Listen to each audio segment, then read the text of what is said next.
الله والله والله والله الله والله.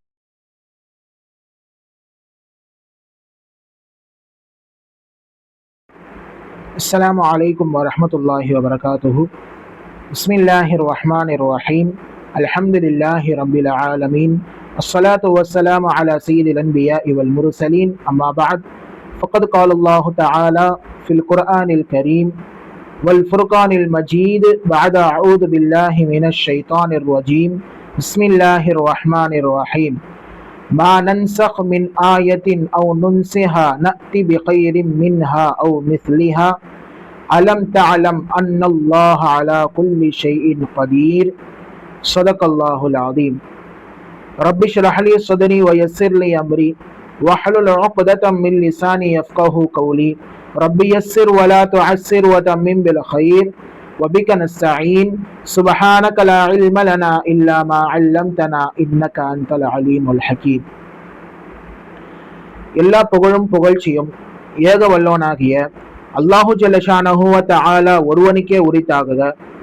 கண்மணி நாயகம் முஹம்மது ரசூலுல்லாஹ் ஸல்லல்லாஹு அலைஹி வஸல்லம் அவர்களின் மீதும் அன்னாரது அடிச்சுவடுகளை அப்படியே பின்பற்றி நடந்த சத்திய சஹாபாக்கள், தாபிஈன்கள், தபஉ தாபிஈன்கள், ஹுஃபால்கள், ஷஹதாக்கள், நல்லோர்கள், பெரியோர்கள் என இந்த உம்மத்தினர்களாகிய நம் அனைவரின் மீதும் எல்லாம் அல்ல அல்லாஹின் நல்லருள் என்றென்றும் நிறைவாக உண்டாவதாக. ஆமீன். கண்ணியத்திற்குரியவர்களே, சென்ற வாரம் திருக்குரான் தப்சீர் பயானில் யூதர்கள் செய்த ஒரு விஷமத்தனமான ஒரு செயலை நாம் பார்த்தோம். அதாவது, இந்த யூதர்கள் இருக்கிறார்களே, நபி ஸல்லல்லாஹு அலைஹி வஸல்லம் அவர்களை பார்த்து ராயினா என்பதாக சொன்னார்கள். ராயினா என்பதற்கு 3 அர்த்தங்கள் இருக்கின்றன. அதில் முதலாவது சஹாபாக்கள் சொல்லக்கூடிய ராயினா. அந்த ராயினாவிற்கு அர்த்தம் எங்களை சற்று கவனியுங்கள் என்று அர்த்தம். ஆனால் யூதர்கள் அந்த அர்த்தத்தில் பயன்படுத்தாமல் 2 விதமான அர்த்தத்தில் பயன்படுத்தினார்கள் யூதர்கள். அதில் முதலாவது ராயினா என்றால் எங்கள் ஆட்டு இடையரே என்பதாக யூதர்கள் கேலி செய்தார்கள். இரண்டாவதாக ஓ மடையரே என்பதாக சொல்லி கேலி செய்து வந்தார்கள் யூதர்கள். எனவே இப்படி ஒரே வார்த்தை பல அர்த்தத்தில் இருக்கக்கூடிய ஒரு வார்த்தை என்ன செய்ய வேண்டாம், நீங்கள் பயன்படுத்த வேண்டாம். அதற்கு மாறாக ஈமான் கொண்ட விசுவாசிகளே, நீங்கள் உந்துருனா உந்துருனா என்று நீங்கள் சொல்லுங்கள். உந்துருனா என்று சொன்னால் எங்களை கவனியுங்கள் என்றுதான் அர்த்தம். எனவே உந்துருனா என்று நீங்கள் சொல்லுங்கள் என்று அல்லாஹு தாலா ஈமான் கொண்ட விசுவாசிகளுக்கு, சஹாபாக்களுக்கு இந்த ஒரு கட்டளையை அல்லாஹு தாலா சொல்லுகின்றான். சரி, இது சென்ற வாரம் பார்த்தது. இன்றைக்கு திருக்குரான் தப்சீருடைய இந்த தொடரில் சூரத்துல் பக்ராவினுடைய 106வது 107வது வசனத்தினுடைய விரிவுரையை நாம் பார்க்க இருக்கிறோம். சூரத்துல் பக்ராவினுடைய 106வது வசனம் இறக்கப்படுவதற்கு காரணம் என்ன என்பதை நாம் இங்கே சற்று புரிந்து கொள்ள வேண்டும். அல்லாஹு தாலா அவன் புறத்திலிருந்து என்ன செய்கின்றான், இந்த வஹையை அல்லாஹு தாலா தருகின்றான். அவன் புறத்திலிருந்து அந்த வஹையெல்லாம் வருகின்றது. அல்லாஹ் நாடினால் ஒரு வசனத்தை மாற்றலாம் அல்லது நபி அவர்களுக்கு மறக்கடிக்கவும் செய்யலாம். இப்படி இருக்க அல்லாஹ் நாடினால் என்ன வேண்டுமானாலும் செய்யலாம் என்ற ஒரு நிலை இருக்க, இந்த யூதர்கள் என்ன செய்தார்கள், நாம் முஹம்மது ஸல்லல்லாஹு அலைஹி வஸல்லம் அவர்களிடத்தில் ஏதாவது ஒரு குறையை நாம் கண்டுபிடிக்க வேண்டும். அந்த குறையை நாம் பெரிதாக ஆக்கி நாம் சொன்னால் மக்கள் இஸ்லாத்திற்கு என்ன செய்ய மாட்டார்கள், செல்ல மாட்டார்கள். இஸ்லாமின் மீது இருக்கக்கூடிய அந்த கோபமும் அந்த பொறாமையும் தான் அவர்களை இப்படி சிந்திக்க வைத்தது. என்ன சிந்திக்க வைத்தது? குர்ஆனில் குறை உள்ளது என்று சொல்லி ஒரு சிந்தனை. சரி, அந்த குறைகளை எப்படி கண்டுபிடித்தார்கள் என்று சொன்னால், மிக முக்கியமான ஒரு காரணம் கிப்லாவுடைய மாற்றம். இதற்கு பின்னால் வரும் கிப்லா எல்லாம் எப்படி மாறியது என்று சொல்லி வரும். ஆக கிப்லாவுடைய மாற்றம் அவர்களால் பொறுத்து கொள்ள முடியவில்லை. ஏனென்றால் 11 மாதங்கள் ரசூலுல்லாஹி ஸல்லல்லாஹு அலைஹி வஸல்லம் அவர்கள் பைத்துல் முகத்தஸை நோக்கி தொழுது இருக்கிறார்கள். அப்படி இருக்கக்கூடிய சமயத்தில் 17 மாதங்கள் தொழுது இருக்கிறார்கள். அப்படி இருக்கக்கூடிய சமயத்தில் எப்படி ரசூலுல்லாஹி ஸல்லல்லாஹு அலைஹி வஸல்லம் அவர்கள் மஸ்ஜிதுல் ஹராமின் பக்கம் காபாவை முன்னோக்கி எப்படி தொழலாம் என்பதாக யூதர்களிடத்தில் இப்படி ஒரு கேள்விகள் என்று எழுந்தது. இப்படி ஒரு பலவிதமான ஒரு இழத்திராள்கள், அதாவது ஒரு சில விமர்சனங்கள் எல்லாம் வரத்தான் செய்தது. ஆக இப்படி விமர்சனங்கள் வரும்பொழுது கூடவே சேர்த்து இப்படியும் சொன்னார்கள் யூதர்கள், இதோ பாருங்கள், நேற்று ஒன்று முஹம்மது சொல்கிறார், இன்னைக்கு ஒன்று சொல்கிறார். இது உண்மையிலேயே அல்லாஹுடைய கலாமாக இருந்தால் இதில் எந்த விதமான மாற்றமும் ஏற்படக்கூடாது. இது முஹம்மது ஸல்லல்லாஹு அலைஹி வஸல்லம் அவர் தன்னுடைய கலாமை தான் மக்களுக்கு சொல்கிறாரே தவிர இது அல்லாஹுடைய கலாம் அல்ல. அல்லாஹுடைய கலாமாக இருந்தால் நேற்று ஒரு பேச்சு இன்றைக்கு ஒரு பேச்சாக இருக்காது, நேற்று ஒரு சட்டமும் இன்றைக்கு ஒரு சட்டமும் இருக்காது. அந்த சட்டம் எப்பொழுதும் இருந்து கொண்டேதான் இருக்கும். ஒரு சட்டம் இறக்கப்பட்டு விட்டு சொன்னால் அந்த சட்டம் எப்பொழுதும் இருந்து கொண்டுதான் இருக்கும். எனவே முஹம்மது ஸல்லல்லாஹு அலைஹி வஸல்லம் அவர்கள் சொல்வது அல்லாஹுடைய கலாம் அல்ல, அல்லாஹுடைய பேச்சை உங்களிடத்தில் சொல்லவில்லை என்பதாக இந்த யூதர்கள் என்ன செய்தார்கள், மக்களுக்கு மத்தியில் இப்படி ஒரு பொய்யான ஒரு பரப்புரையை செய்து கொண்டிருந்தார்கள். அப்பொழுதுதான் அல்லாஹு தாலா இந்த திருக்குரானுடைய 106வது வசனத்தை இறக்குகிறான். அல்லாஹு தாலா சொல்கின்றான், மா நன்ஸஹ் மின் ஆயத்தின் அவ் நுன்ஸிஹா நஅதி பிகைரின் மின்ஹா அவ் மிஸ்லிஹா. ஒரு ஆயத்தை நாம் மாற்றினாலும், அல்லாஹ் சொல்கிறான், நாம் ஒரு வசனத்தை மாற்றினாலும் அல்லது அதனை இறக்காமல் நாம் மறக்கடித்தோமானாலும், ஒன்று இறக்காமல் மறக்கடிப்பது அல்லது இறக்கி மறக்கடித்தாலும் அதை விட சிறந்ததை, ஒன்று அந்த ஆயத்தை விட அந்த வசனத்தை விட சிறந்ததையோ அல்லது அது போன்றதையோ நாம் உங்களுக்கு கொண்டு வருவோம். அலம் தாலம் அன்னல்லாஹ் அலா குல்லி ஷைஇன் கதீர். அல்லாஹ் தஆலா கேட்கின்றான், நிச்சயமாக அல்லாஹ் தஆலா எல்லா பொருட்களின் மீதும் ஆற்றல் உள்ளவன் என்று நீங்கள் அறியவில்லையா என்று சொல்லி அல்லாஹ் தஆலா திருக்குர்ஆனில் கேட்கின்றான். ஆக ஒரு வசனத்தை ரசூலுல்லாஹி ஸல்லல்லாஹு அலைஹி வஸல்லம் அவர்களுக்கு இறக்கப்பட்ட பின்னால் ஒன்று அல்லாஹ் தஆலா அந்த வசனத்தை மாற்றிவிட்டால் அது அதைவிட சிறந்த வசனமாகத்தான் இருக்கும். அல்லது ரசூலுல்லாஹி ஸல்லல்லாஹு அலைஹி வஸல்லம் அவருடைய உள்ளத்திலே அந்த வசனம் இருந்தது, அந்த வசனத்தை அல்லாஹ் தஆலாவே மறக்கடித்து விட்டால் அதைவிட ஒரு சிறந்த வசனத்தை அல்லாஹ் தஆலா கொண்டு வருவான். ஆக இப்படி குர்ஆனை அல்லாஹ்வே மாற்றுவது என்பது, குர்ஆனை அல்லாஹ்வே மாற்றுவது என்பது, குர்ஆனுடைய வசனங்களை அல்லாஹ்வே மாற்றுவது என்பது சாத்தியம் தானே? மனிதர்கள் தான் கையாடல் செய்யக்கூடாது.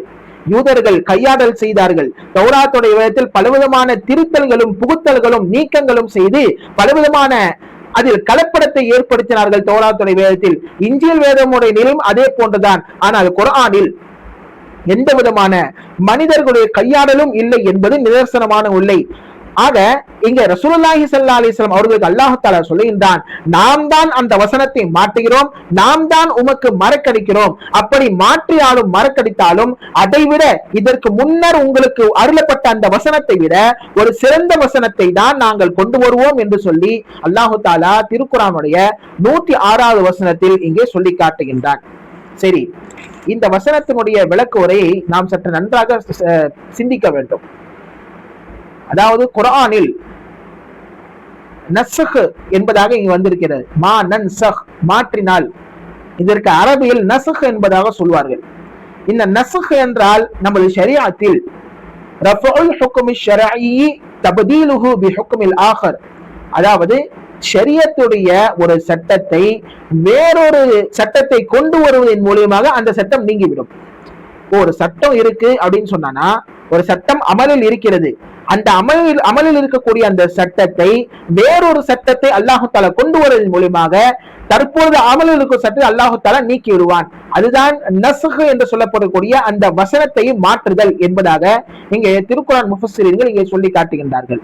ஹஸரத் இமாம் சுயூத்தி ரஹ்மத்துல்லாஹி அலைஹி அவர்கள் சொல்கிறார்கள், இந்த திருக்குர்ஆனில் 20 வசனங்கள் நஸ்ஹ் செய்யப்பட்டிருக்கிறது. அதாவது இந்த 20 வசனங்கள் மாற்றப்பட்டிருக்கிறது, அல்லாஹு தஆலாவாலே மாற்றப்பட்டிருக்கிற விஷயம் அதுதான்.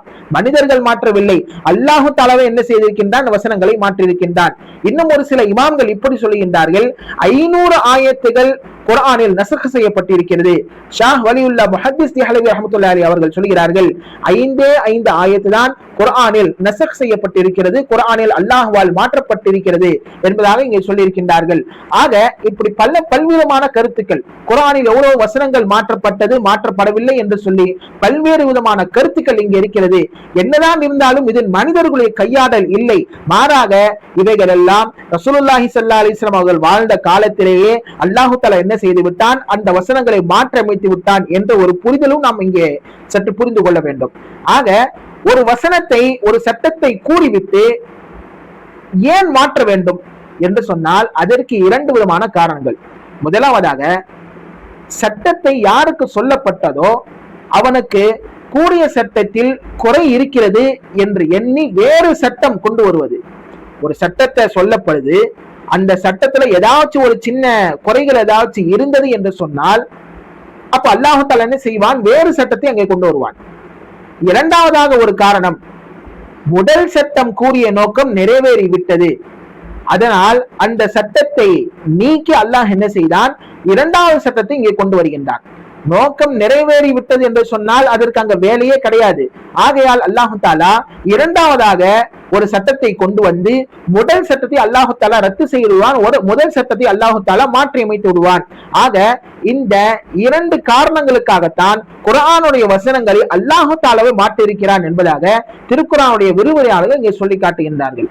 உதாரணமா நம்ம ஒரு உலக ரீதியில உதாரணம் எடுத்துப்போமே, ஒரு நோயாளி என்ன செய்யறாரு, டாக்டர்கிட்ட போறாரு. அந்த டாக்டர் ரொம்ப திறமையான டாக்டர், எல்லா விதமான மருத்துவமும் அவருக்கு தெரியும். அப்படி இருக்கும்பொழுது அந்த நோயாளிக்கு எந்த மருந்து கொடுக்கணும்னு சொல்லி அவருக்கு தெரியும். இப்ப மருந்தை ஒரு வாரத்துக்கு இந்த மருந்து நீங்க என்ன செய்யுங்க சாப்பிடுங்கன்னு சொல்லி கொடுக்கறாரு. அந்த நோயாளி என்ன செய்யறாரு, ஒரு வாரத்துக்கு அந்த மருந்தை சாப்பிடுறாரு. அடுத்து ஒரு மாசம் வச்சுப்போமே, 1 மாசம் அந்த மருந்து ஃபுல்லா சாப்பிடுறாரு. அடுத்து 2வது முறை வாங்கன்னு சொல்லி டாக்டர் கண்டிப்பா சொல்லுவாரு. இந்த மாத்திரை முறையெல்லாம் முடிஞ்சு என்ன செய்யுங்க, கண்டிப்பா வந்து இங்க கிளினிக்ல வந்து பாருங்க, ஹாஸ்பிட்டல்ல பாருங்கன்னு சொல்லுவாரு. இப்ப அந்த நோயாளி என்ன செய்வாரு, மாத்திரை மருந்தெல்லாம் முடிந்த பின்னால் அங்கே டாக்டரிடம் செல்வார். மருத்துவரிடம் சென்றவுடன் அவர் என்ன செய்வாரு, இதற்கு முன்னாடி இருந்த மாத்திரையை அவர் எழுத மாட்டாரு, வேறு ஏதாவது புதிய மாத்திரைகளோ புதிய மருந்துகளோ எழுதி என்ன செய்வார், அந்த பேஷண்ட்டுக்கு தருவார்.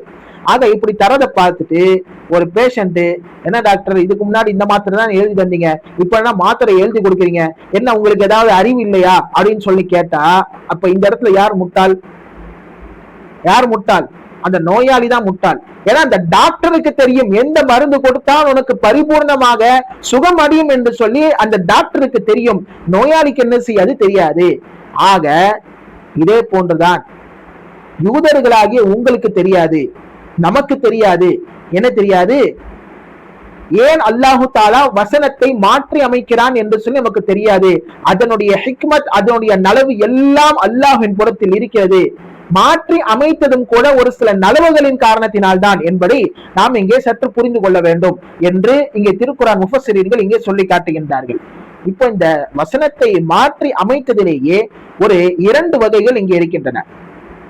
2 வகையான மாறுதல்கள். எப்படி மாறுதல்கள், அதில் ஒரு பங்கில் 3 விதமான மாறுதல்கள் இங்கே இருக்கின்றன. என்னன்னு சொன்னா, முதலாவதாக முஃபஸ்ஸிரீன்கள் எடுத்து எழுதுகின்றார்கள், மன்சூஹுல் ஹுக்மி வத் திலாவா, அதாவது திருக்குர்ஆனில் அதனுடைய சட்டமும் இருக்காது, அதனுடைய வசனமும் குர்ஆனில் இருக்காது. நல்லா இந்த இடத்துல கவனிச்சுக்கணும். இந்த வசனத்தை அல்லாஹ் ஏற்கனவே என்ன செஞ்சிருப்பான், சொல்லியிருப்பான். ஆனால் அந்த வசனம் குர்ஆனிலும் இருக்காது, அது சட்டமாகவும் தற்பொழுது இல்லை. உதாரணமாக இங்கே தப்சீரில் ஒரு உதாரணத்தை எழுதுகின்றார்கள்.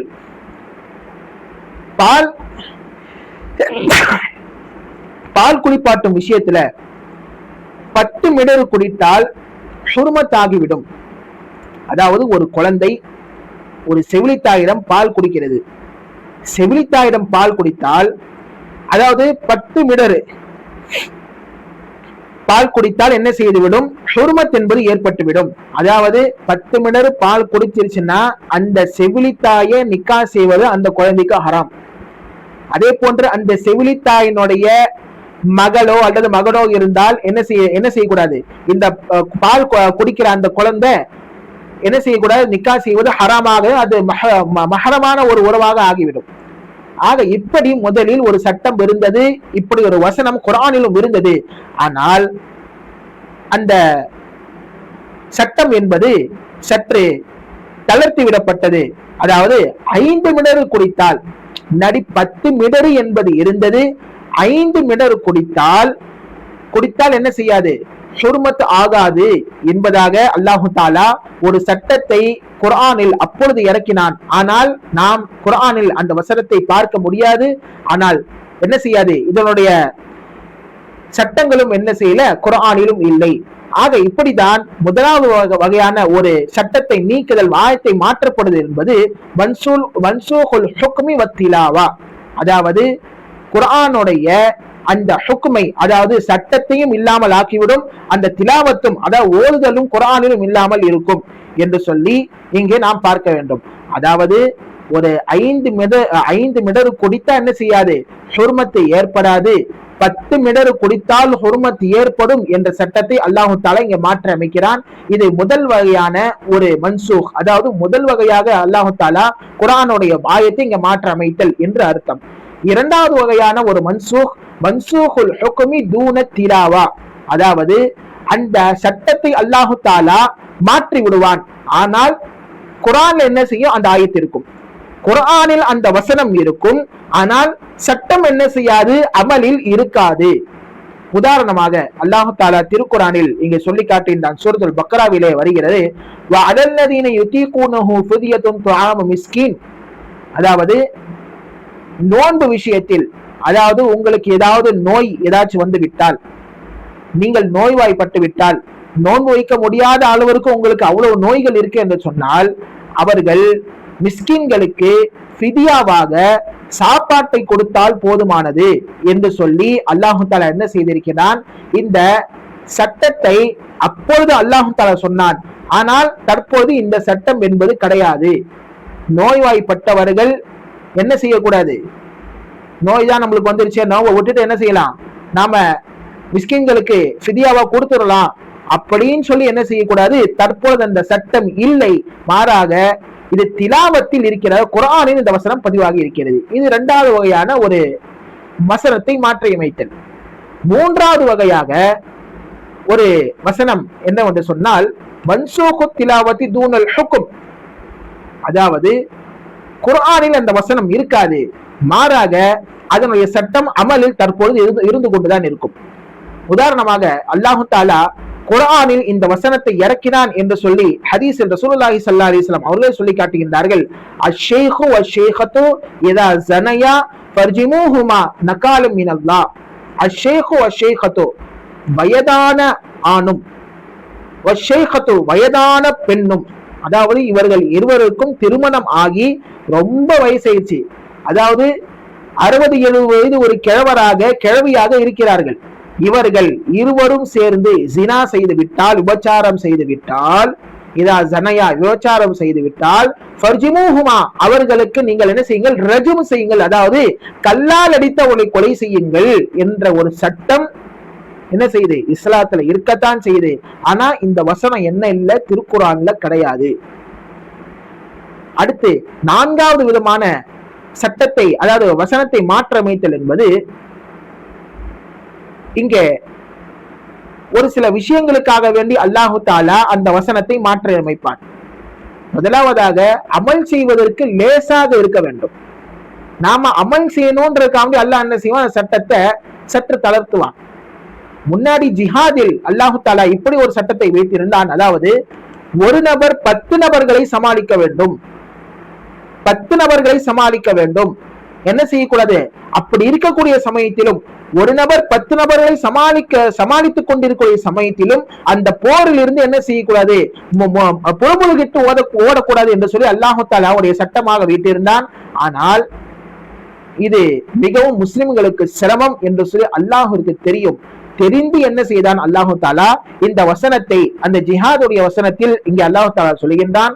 சூரத்துல் அன்ஃபாலில் இங்கே பதிவாகி இருக்கிறது குர்ஆனில், ஆல் ஆன கஃபஃபல்லாஹு அன்கும் வ அலிம அன்ன ஃபீக்கும் தஅஃபா. இப்பொழுது அல்லாஹு தாலா உங்களுக்கு சட்டத்தை லேசாக ஆக்குகின்றான், சட்டத்தை தளர்த்துகின்றான். என்ன?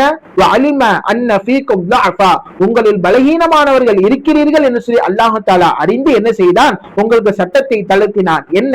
10 எதிரிகளை ஒரு முஸ்லிம் சமாளிக்க வேண்டும் என்று இருந்ததை 2 எதிரி ஒரு முஸ்லிமை சமாளிக்க வேண்டும், அதாவது ஒரு முஸ்லிம் 2 எதிரிகளை சமாளிக்க வேண்டும் என்று சொல்லி அல்லாஹு தாலா சட்டத்தை இங்கே மாற்றி அல்லாஹு தாலா தருகிறான். இது குர்ஆனில் இந்த சட்டம் என்பது இருக்கின்றது. இது மக்களுடைய நலவிற்காக, நாம் அமல் செய்வதற்கு லேசாக இருப்பதற்காக அல்லாஹு தாலா ஒரு சட்டத்தை மாற்றியமைக்கிறார். அடுத்ததாக நிறைய கூலி கிடைக்க வேண்டும் என்பதற்காக வேண்டி அல்லாஹ் என்ன செய்தான்? சட்டத்தை மாற்றியமைத்தான். இதுவும் குர்ஆனில் இங்கே இருக்கின்றது. அல்லாஹு தாலா இதற்கு முன்னர் சொன்ன வசனம் தான், அதாவது ஆரம்ப காலத்தில் நோன்பு வைக்கலாம், நோன்பு விடவும் செய்யலாம், ஆனால் சிறந்தது நோன்பு வைப்பது என்றுதான் இருந்தது. உங்களால் முடியவில்லை என்று சொன்னால் நீங்கள் வைக்கலாம், வைக்காட்டியும் போலாம். ஆனா என்ன செஞ்சிடணும்? ஃபிதியாவை மாத்திரம் கொடுத்து வேண்டும் என்று சொல்லி ஒரு சட்டம் இருந்தது. அதை அல்லாஹு தஆலா அடுத்த வசனத்திலேயே, சூரத்துல் பக்ராவினுடைய அடுத்த வசனத்திலேயே நோன்பை இங்கே கடமையாக்குகின்றான். ஃபமன் ஷஹீத மின்கும் ஷஹர ஃபல்யஸ்முஹு, யார் அந்த ரமலான் மாதத்தை அடைந்தார்களோ அவர்கள் நோன்பு என்பதை அவர்கள் வைத்தாக வேண்டும். வமன் கான மின்கும் மரீதன் அவ் அலா ஸஃபரின் ஃபஇத்தத்தும் மின் அய்யாமின் உஹர், இந்த ஆயத்து தான் என்ன செய்து மேலுள்ள ஆயத்துடைய சட்டத்தை மாற்றியமைக்குது. இங்க அல்லாஹ் தஆலா சொல்லுகின்றான், வமன் கான மின்கும் மரீதன், உங்களில் யாராவது நோய்வாய்ப்பட்டு விட்டால், அவ் அலா ஸஃபரின், அல்லது வேற ஏதாவது பிரயாணத்தில் இருந்தால், ஃபஇத்தத்தும் மின் அய்யாமில் உஹர், அவர்கள் வேறு நாட்களில் நோன்பு நோக்கட்டும். அதாவது சஃபர் எல்லாம் முடிஞ்சு, பிரயாணம் எல்லாம் முடிஞ்சு எப்போ ஊருக்கு வரீங்களோ அப்ப நீங்க நோன்பு வச்சிருங்க. எப்போ உங்களுக்கு நோய் எல்லாம் சரியாகுதோ, உங்களுக்கு ஏற்பட்ட உடல் உபாதைகள் எல்லாம் எப்பொழுது சரியாகுதோ, சரியான பின்னால் என்ன செய்யுங்கள்? நீங்கள் நோன்பு வையுங்கள் என்று சொல்லி அல்லாஹு தாலா திருக்குர்ஆனில் சூரத்துல் பக்ராவில் 185வது வசனத்தில் இதை சொல்லி காட்டுகின்றான். ஆக மேல உள்ள வசனத்துடைய சட்டத்தை அல்லாஹு தாலா குர்ஆனிலேயே இப்படி மாற்றுவதும் உண்டு என்பதையும் நாம் இங்கே சற்று கவனிக்க வேண்டும். அதே போன்றுதான் காபாவும் இப்படிதான் மாற்றப்பட்டது. காபாவை பார்த்து அல்லாஹு தாலா என்ன செய்தான்? காபத்துல்லாவை பார்த்து தொழுங்கள் என்று அல்லாஹ் தாலா சொன்னான். இதுவும் நமக்கு அதிகமாக கூலி கிடைக்கும் என்ற ஒரு நோக்கில் தான் அல்லாஹு தாலா பைத்துல் முகத்தஸை விட்டு நீங்கள் கிப்லாவை நோக்கி தொழுங்கள், அதாவது காபத்துல்லா எந்த திசையில் இருக்கின்றதோ அந்த திசையை நோக்கி நீங்கள் தொழுங்கள் என்று அல்லாஹு தாலா சொன்னார். இது ஒரு பங்கு, இப்ப சொன்னதெல்லாம். இப்ப 2வதாக ஒரு பங்கு என்னவென்று சொன்னால், இதில் 4 வகையாக வசனங்கள் மாற்றப்பட்டிருக்கின்றன, அல்லாஹ்வாலே மாற்றப்பட்டிருக்கின்றன. என்னவென்று சொன்னால், முதலாவதாக நஸ்குல் கிதாபி பில் கிதாப், அதாவது வேதத்தை வைத்தே குர்ஆனில் உள்ள வசனங்களை குர்ஆன்ல வசனமே என்ன செய்து மாற்றிவிடும். இப்ப நம்ம நோன்பு பத்தி சொன்னோம் பாருங்க. முன்னர் நோன்பு வைக்கலாம், வைக்காட்டியும் போலாம், ஆனா என்ன செஞ்சுங்க? ஃபிதியாவை கொடுத்து விடுங்கள் என்று அல்லாஹ் தஆலா சட்டத்தை வைத்திருந்தான். ஆனால் தற்பொழுது என்ன செய்ய வேண்டும்? நீங்கள் உங்களுக்கு நோன்பு வைக்க முடியவில்லை, நோய் அதிகமாகி விட்டது என்று சொன்னால் என்ன செய்யுங்க? வேறு நாட்களில் நோயெல்லாம் சரியான பின்னாடி, பிரயாணம் எல்லாம் முடிந்த பின்னால் நீங்கள் வேறு நாட்களில் நோன்பு வையுங்கள் என்று சொல்லி குர்ஆனிலேயே அந்த சட்டத்தை மாற்றப்பட்டிருக்கிறது என்பதை நாம் இங்கே கவனிக்க வேண்டும். 2வதாக ஒரு நஸ்க், ஒரு மாறுதல் என்பது நஸ்கு சுன்னத்தி பி சுன்னா, அதாவது ஹதீஸில் இருக்கக்கூடிய விஷயத்தை ஹதீஸை வைத்தே அல்லாஹ் என்ன செய்வான்? நஸ்க் செய்வான். இங்க ஒரு விஷயத்தையும் புரிஞ்சு கொள்ளணும். வஹி என்பது ஒன்று மத்லு, அதாவது ஓதப்படக்கூடியது. எதையெல்லாம் ஓதப்படுகிறதோ, குர்ஆனாக நாம் ஓதுகிறோமோ அதுவும் வஹிதான். இன்னொன்று கைர மத்லு, அதாவது ஓதப்படாதது, அதாவது ரசூலுல்லாஹி ஸல்லல்லாஹு அலைஹி வஸல்லம் ஹதீஸ்கள் அனைத்தும் வஹிதான். அப்ப அவைகளும் அல்லாஹ்வின் புறத்திலிருந்து வந்ததுதான். ஆக இங்க ஹதீஸை பற்றி இங்கே சொல்லியாக வேண்டும். ஆக ரசூலுல்லாஹி ஸல்லல்லாஹு அலைஹி வஸல்லம் அவர்கள் முன்னர் ஒரு காரியத்தை செய்யக்கூடாது என்று சொல்லியிருப்பார்கள், பின்பு என்ன செய்திருப்பார்கள்? அந்த காரியத்தை செய்ய அனுமதி தந்திருப்பார்கள். ஒரு தடவை இப்படிதான் ரசூலுல்லாஹி ஸல்லல்லாஹு அலைஹி வஸல்லம் சொன்னார்கள், நீங்கள் கபிரிஸ்தானுக்கெல்லாம் நீங்கள் செல்ல வேண்டாம், நீங்கள் அங்கு சென்று ஜியாரத் எல்லாம் செய்ய வேண்டாம் என்று சொன்ன நபி அவர்கள் பின்பு இந்த சட்டத்தை இப்படி மாற்றுகிறார்கள், ஃபஸரூஹா ததுகுருல் ஆகிரா, நீங்கள் கபிரிஸ்தானிற்கு சென்று நீங்கள் என்ன செய்யுங்கள்? ஜியாரத் செய்யுங்கள். ஏனென்றால் அவை மரணத்தை நமக்கு நினைவூட்டுகின்றன என்று சொல்லி ரசூலுல்லாஹி ஸல்லல்லாஹு அலைஹி வஸல்லம் அவர்கள் இங்கே சொல்லி காட்டுகின்றார்கள். ஆக ஒரு ஹதீஸ் இன்னொரு ஹதீஸை என்ன செய்யும்? சட்டத்தை மாற்றிவிடும். இப்படியும் இந்த நஸ்க் என்பது இருக்கின்றது என்பதை இங்கே திருக்குர்ஆனுடைய விரிவுரையாளர்கள் இங்கே சொல்லி காட்டுகின்றார்கள். இது 2வது வகையான ஒரு நஸ்க். அடுத்து மூன்றாவது வகையான ஒரு மாறுதல், வசனங்களை மாற்றுதல் என்பது நஸ்ஹு சுன்னதி பில் கிதாப், அதாவது குர்ஆனை வைத்து ஹதீஸில் உள்ள சட்டத்தை மாற்றுவது. குர்ஆனை வைத்து ஹதீஸில் உள்ள சட்டத்தை மாற்றுவது எப்படி என்று சொன்னால், இதற்கு உதாரணம் இது முன்னர் தான் சொல்லப்பட்டது. 17 மாதங்கள் ரசூலுல்லாஹி ஸல்லல்லாஹு அலைஹி வஸல்லம் அவர்கள் பைத்துல் முகத்தஸை நோக்கி தொழுதது நபி ஸல்லல்லாஹு அலைஹி வஸல்லம் அவர்கள் சஹாபாக்களுக்கு சொன்னார்கள். இப்படி சொல்லிதான் என்ன செய்யப்பட்டது, பைத்துல் முகத்தஸை நோக்கி 17 மாதங்கள் நபி அவர்களும் சரி சஹாபாக்களும் சரி மதீனாவில் தொழுது வந்தார்கள். ஆனால் இந்த ஒரு வசனம் இறங்கும் வரை, இந்த வசனம் அல்லாஹு தஆலா திருக்குர்ஆனின் சூரா பக்ராவிலே சொல்லுகின்றான். 2வது ஜுஸுடைய ஆரம்பத்திலேயே வரும், ஃபவல்லி வஜ்ஹக ஷத்ரல் மஸ்ஜிதில் ஹராம், நபியே உம் முகத்தை மஸ்ஜிதுல் ஹராமின் பக்கம் நீங்கள் திருப்புவீராக என்று சொல்லி அல்லாஹு தஆலா வஹி அறிவிக்க ரசூலுல்லாஹி ஸல்லல்லாஹு அலைஹி வஸல்லம் அவர்களும் சஹாபாக்களும் என்ன செய்தார்கள், தொழுகையில் இருக்கும் பொழுதே அப்படியே திரும்பி காபாவின் பக்கம் மஸ்ஜிதுல் ஹராமின் பக்கம் திரும்பி தொழுதார்கள் என்று சொல்லி ஹதீஸ்கள் எல்லாம் இங்கே பதிவாகி இருக்கின்றது. ஆக இப்படி இந்த ஒரு குர்ஆனுடைய வசனம் நபி ஸல்லல்லாஹு அலைஹி வஸல்லம் அவர்களுடைய ஹதீஸை என்ன செய்திருக்கிறது, அந்த சட்டத்தை இங்கே மாற்றி இருக்கிறது என்பதையும் நாம் இங்கே கவனிக்க வேண்டும். அடுத்து 4வதாக ஒரு வகை நஸ்ஹுல் கிதாபி பிஸ் சுன்னா, ஹதீஸை வைத்து ஹதீஸை கொண்டு குர்ஆனில் உள்ள சட்டம் மாற்றப்படும். இப்படியும் அல்லாஹு தஆலா செய்திருக்கின்றான். இப்படியும் அல்லாஹு தஆலா ஹதீஸை வைத்து குர்ஆனுடைய சட்டத்தை இங்கே மாற்றி வைத்திருக்கின்றான்.